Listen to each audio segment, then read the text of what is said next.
වෙසක් දිනයේ නීති විරෝධී ලෙස තරුණයන් විසින් ධාවනය කරන ලද මෝටර් රථ තොගයක් ශ්‍රී ලංකා පොලිසිය විසින් අත්අඩංගුවට ගනු ලැබුවා. මේවායේ නීති විරෝධී ලෙස සවි කරන ලද විදුලි ලාම්පු, විදුලි නලා, විරෝධී විදුලි උපාංග සවි කර තිබුණු අතර සයිලන්සර් කපා අධික ශබ්දය පිටවන අයුරින් සකසා තිබුණා.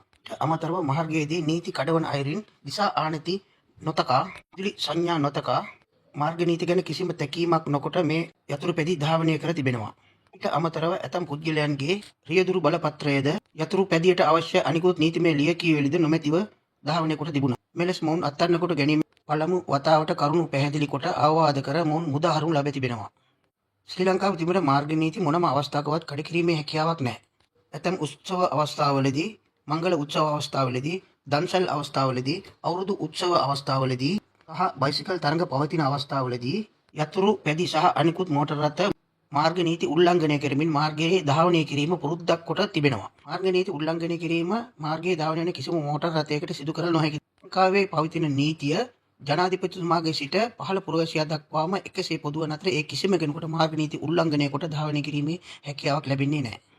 ඒ නිසා ඔබ සම විටම නීතිගරුක මෝටර් රථයේ ධාවනය කොට මාර්ගයේ ධාවනය වන අන් අයගේ ජීවිත සහ මාර්ග අනතුරු වළක්වා ඔවුන්ට සහයෝගය දක්වන්න.